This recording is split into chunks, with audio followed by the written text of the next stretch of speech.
महाराष्ट्र सरकार के अलग अलग विभागों से जुड़े 18 लाख कर्मचारी हड़ताल पर हैं। ये कर्मचारी ओल्ड पेंशन स्कीम की मांग को लेकर के हड़ताल पर हैं।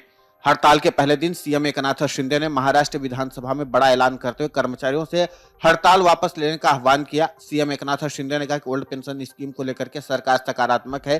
सीएम ने कहा कि ओल्ड पेंशन स्कीम को लागू करने के लिए 3 सदस्यीय समिति गठित कर दी गई है और उसे 3 महीने में रिपोर्ट देने को कहा गया है। यह समिति ओल्ड पेंशन स्कीम लागू करने की उपाय योजना लाएगी, लेकिन कर्मचारियों ने इसे सकारात्मक रूप से नहीं लिया और ओल्ड पेंशन स्कीम को फौरन लागू करने की मांग को लेकर के अपना आंदोलन जारी रखने का फैसला किया। लेकिन राज्य भर में पहले ही दिन हड़ताल का असर सेवाओं पर साफ नजर आया। अस्पतालों, चिकित्सा क्षेत्र के कर्मचारियों ने भी हड़ताल किया। महाराष्ट्र गवर्नमेंट नर्सेज फेडरेशन संगठन भी हड़ताल में सक्रिय भागीदारी निभा रहा है। इन सबसे कई जिलों में मरीजों का इलाज भी नहीं हो पाया और सर्जरी की तारीखें भी आगे बढ़ाई गई हैं। इसके अलावा हड़ताल के पहले दिन ही कर्मचारियों में फूट के भी संकेत साफ दिखाई दिए।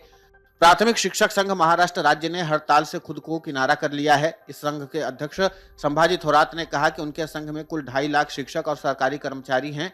मीडिया से बात करते हुए संभाजी थोरात ने कहा कि हमने हड़ताल वापस ले ली है। बाकी संगठनों से भी हाथ जोड़कर विनती करते हैं कि सरकार सकारात्मक रूप से विचार कर रही है। जब सरकार की नीयत में खोट नजर आएगा तब हम आपका साथ जरूर देंगे। सरकार अगर सकारात्मक रूप से विचार करने को तैयार है तो उनकी मुश्किलों को समझते हुए उन्हें वक्त देने में कोई हर्ज नहीं है। इसके लिए हम एक बार फिर से सीएम और डिप्टी सीएम से मिलें और चर्चा करें, उनकी मुश्किलों को समझें और चर्चा से राह निकालें। एक्सरे और अन्य टेस्ट करने वाले कर्मचारी भी हड़ताल में शामिल हैं। इस तरह से मरीजों का इलाज भी नहीं हो पा रहा, साथ ही टेस्ट भी बंद हो गए हैं। तीसरे और चतुर्थ श्रेणी के कर्मचारी कुछ अधिकारियों का पूरा समर्थन मिला है, वे उन पर कार्रवाई करने के मूड में बिल्कुल भी नहीं है।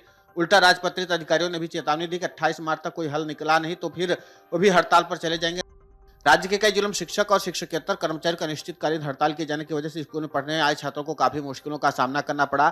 सभी स्कूलों के बच्चे असमंजस में रहे, उन्हें यह भी नहीं पता था कि क्लासेज होंगी या नहीं। ऐसे में उन्हें स्कूल से आकर के वापस लौटना पड़ा। कर्मचारियों के हड़ताल से एक तरफ जहां सरकारी विभागों में कामकाज पूरी तरीके से ठप होने से समस्याएं सामने आ रही, तो दूसरी तरफ विपक्ष भी सरकार की परेशानियां बढ़ाने में कोई कोर कसर नहीं छोड़ा है।